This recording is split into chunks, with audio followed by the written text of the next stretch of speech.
হামেশাই এটা বলা হয় বিশ্বের বেশিরভাগ বাণিজ্য আমেরিকান ডলারের ওপরেই টিকে রয়েছে এবং আমেরিকান ডলার ছাড়া দুই দেশের মধ্যে বাণিজ্য করা ভীষণ মুশকিল। কিন্তু বর্তমানে যে খবরটা বেরিয়ে এসছে তা আমেরিকান ডলারকে পুরো নাড়িয়ে দিয়েছে। আসলে এই সময় রাশিয়ার প্রেসিডেন্ট ভ্লাদিমির পুতিনের এই ফটোটা আপনি মনে হয় সোশ্যাল মিডিয়াতে অবশ্যই দেখেছেন। সে হাতে একটা নোট নিয়ে দাঁড়িয়ে আছে। আপনাদের বলে দিয়ে এই ছবিটা রিসেন্টলি তোলা হয়েছে যখন রাশিয়াতে ব্রিক্স সম্মেলন কন্ডাক্ট করা হয়, যেখানে ভারত, চীন এবং ব্রাজিলের সঙ্গে সঙ্গে প্রায় 30টা দেশের প্রতিনিধি নেতা সামিল ছিলেন। আর এই সময়ে ভ্লাদিমির পুতিনের হাতে যে নোট রয়েছে সেটা কোনো যেমন তেমন নোট নয়, বরং এই নোটের নাম ব্রিক্স কারেন্সি, যেই নিয়ে আলোচনা এত তুমুল হয়েছে যে বিশ্বের নজর এই ব্রিক্স কারেন্সির ওপরই পড়ে গেছে।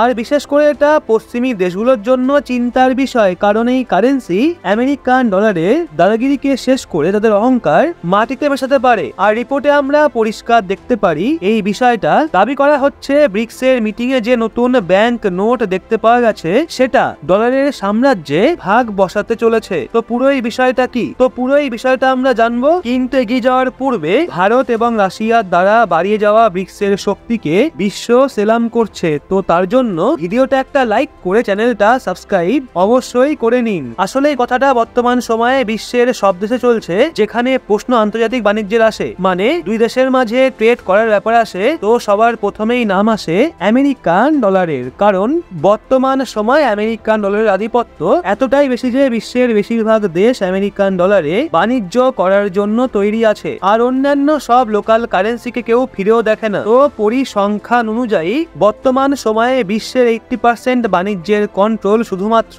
আমেরিকান ডলারের কাছে রয়েছে। সে ভারত হোক, চীন হোক বা মিডল ইস্টের কোনো দেশ, সবার বাণিজ্যই আমেরিকান ডলারের ওপর নির্ভর করে রয়েছে। তো আমেরিকান ডলার ঠিক কতটা শক্তি রাখে সেটা আমরা রাশিয়া ইউক্রেন যুদ্ধের সময় দেখেছি, যেখানে আমেরিকা রাশিয়াকে অন্যান্য দেশের সাথে আমেরিকান ডলারে বাণিজ্য করা থেকে দূরে সরিয়ে রাশিয়ার ওপর স্যাংশন লাগিয়ে রাশিয়ার অর্থব্যবস্থাকে 1.5-2 মাসের মধ্যে রাস্তায় নামিয়ে দিয়েছিল। না জানি সেই সময় রাশিয়া কত সমস্যার সামনা করেছিল। সেই সময় ভারতও রাশিয়ার সঙ্গ দিয়েছিল। এই সময় রাশিয়ার অর্থব্যবস্থা অনেকটাই ট্যাকে এসছে। এর জন্য 80% আন্তর্জাতিক বাণিজ্য যতই আমেরিকান ডলারের ওপর টিকে থাকুক, কিন্তু এর মধ্যে এমন অনেক দেশও রয়েছে যারা আমেরিকান ডলারের দাদাগিরির জন্য বিরক্ত হয়ে গেছে। আর তারা মোটেও চায় না যে পরবর্তী কালে গিয়েও আমেরিকান ডলারে তারা বাণিজ্য করুক। এমনটা এর জন্য কারণ ডলারের কন্ট্রোল আমেরিকার কাছে রয়েছে। তো এক্ষেত্রে যদি কোনো দেশকে রাশিয়ার মতো মুখ থুবড়ে ফেলতে হয়, তো আমেরিকা ওই দেশের ওপর স্যাংশন লাগিয়ে দেয়, যার জন্য তারা ডলারে ট্রেড করতে পারে না এবং ওই দেশের অর্থব্যবস্থা এবং বাণিজ্য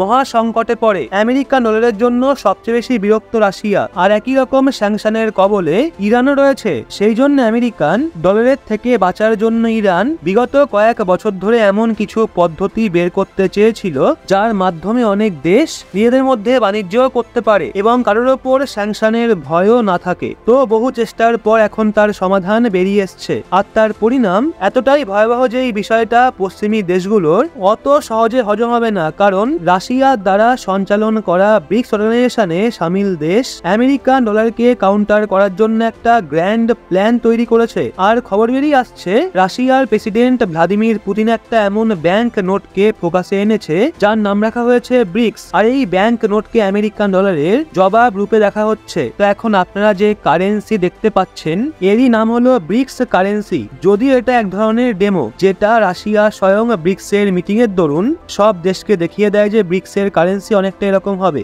যেখানে ভারত, রাশিয়া, ব্রাজিল, চীন, সাউথ আফ্রিকার পতাকা ওই কারেন্সির মাঝে রয়েছে। আর 5টা দেশের পতাকার সামনে এমন ছবি বসানো রয়েছে যেগুলো এই দেশেতে প্রচন্ড পপুলার, যেখানে আমরা ভারতের তাজমহল এবং চীনের ড্রাগন পরিষ্কার দেখতে পাচ্ছি। একইভাবে বাকি 3টে দেশেরও জনপ্রিয় স্থাপত্য রয়েছে। যদি আপনাদের এই বিষয়টা পরিষ্কার করে দিই, এটা ভ্লাদিমির পুতিন শুধুমাত্র একটা ডেমো রূপে দেখিয়েছেন, যার অফিসিয়াল ডিজাইনে একটু আধটু চেঞ্জ আসতে পারে, কিন্তু কারেন্সিটা অনেকটা এরকম হবে, কারণ এই নোটটা অফিসিয়ালি এখনো ডিজাইন করা হয়নি। আসলে এটা একজন সাংবাদিক ভ্লাদিমির পুতিনকে দিয়েছিল, কিন্তু তার নোটটা বেশ পছন্দ হয়। এর জন্য তারা আগামী সময়ে এই ধরনের ব্যাংক নোট ব্যবহার করার কথা বলে। আর জানলে আপনারা অবাক হবেন যে বিগত 1.5-2 বছরে ব্রিক্স নিয়ে এত বেশি আলোচনা হয়েছে যে এমন আলোচনা G20, G7 এমনকি ইউনাইটেড নেশনকে নিয়েও হয়নি। ভ্লাদিমির পুতিন তো এই ব্রিক্স কারেন্সিকে বিশ্বের সামনে তুলে তুলে ধরে, কিন্তু এই নিয়ে চর্চা বিগত 1.5-2 বছর ধরে চলছিল। আপনাদের বলে রাখি, এই সময়ে চীন, রাশিয়া এবং ভারতের মতো 3টে মহাশক্তিকে নিয়ে ব্রিক্সে টোটাল 11টা দেশ সামিল রয়েছে, আর খুব দ্রুত সেই সংখ্যা দ্বিগুণ হতে চলেছে, কারণ এই মিটিং এ এমন অনেক দেশও উপস্থিত হয়েছিল যারা ব্রিক্সের সদস্য দেশ হতে চায়। বর্তমানে ওভারঅল দেখা হলে 45% পপুলেশন তো ব্রিক্সেই সামিল হয়ে গেছে, আর আমাদের ব্রিক্সের কাছে 35% ইকোনমি রয়েছে। মানে নতুন যে ব্রিক্স কারেন্সি চালু হবে তার ব্যবহার ব্রিক্সে সামিল সব দেশ নিজেদের মধ্যে বাণিজ্য করবে। আমেরিকান ডলারের প্রয়োজন শুধু তখন পড়বে যখন ভারত, চীন এবং রাশিয়ার মতো অন্য দেশগুলোকে পশ্চিমী দেশগুলোর সঙ্গে বাণিজ্য করতে হবে, যার জন্য ব্রিক্সের শক্তি এতটাই মজবুত হয়ে যাবে যে কোনো দেশই আমাদের চোখ রাঙানোর সাহস দেখাতে পারবে না। আর এটাও দেখতে পাওয়া যেতে পারে পশ্চিমী দেশগুলো ব্রিক্স কারেন্সিতে ট্রেড করার জন্য রেডি হয়ে যাবে। এটুকুই নয়, এইটা তো কেবল ব্রিক্স কারেন্সির কথা হচ্ছে, কিন্তু সদ্যই রাশিয়াতে সামিটের দরুন এর একটা নতুন পেমেন্ট সিস্টেম দেখতে পাওয়া যায়। ঠিক এই ধরনেরই বারকোড, প্রোমো কার্ড ভিন্ন ভিন্ন জায়গায় দেখতে পাওয়া গেছে ব্রিক্সে, যেগুলোর ব্যবহার করে যে কেউ ডিজিটালি পেমেন্ট করে যে কোনো আইটেম বা চা কফি কিনতে পারে। যদিও এটা এক ধরনের ডেমো ছিল, যার মাধ্যমে ব্রিক্সে সামিল সব দেশের মধ্যেই মেসেজটা দেওয়ার চেষ্টা করা হয় যে আমরা খুব দ্রুত অফিসিয়ালি এই ধরনের পেমেন্ট সিস্টেম লঞ্চ করতে চলেছি। মানে এটা এক ধরনের এমন পেমেন্ট সিস্টেম হবে যে যদি ভারতের কোনো ব্যক্তি চীনে যায় তো সেও এই পেমেন্ট সিস্টেমের মাধ্যমে সহজে পেমেন্ট করতে পারবে।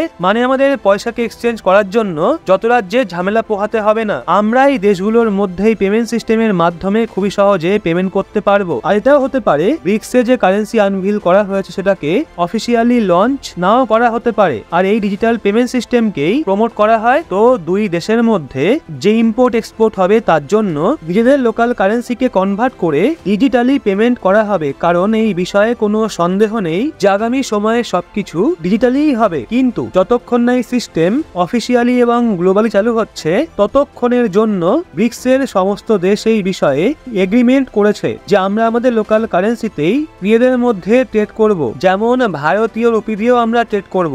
তবে আপনাদের কি মনে হয় ব্রিক্স কারেন্সিকে অফিসিয়ালি লঞ্চ করা উচিত নাকি না? নিজের মতামত কমেন্টে অবশ্যই জানান, এবং ভিডিওটা ভালো লাগলে অবশ্যই একটা লাইক করে আপনার পরিজনদেরও শেয়ার করুন, এবং চ্যানেলটা সাবস্ক্রাইব না করে থাকলে অবশ্যই সাবস্ক্রাইব করে চোখ রাখুন রহস্য বাংলার পর্দায়।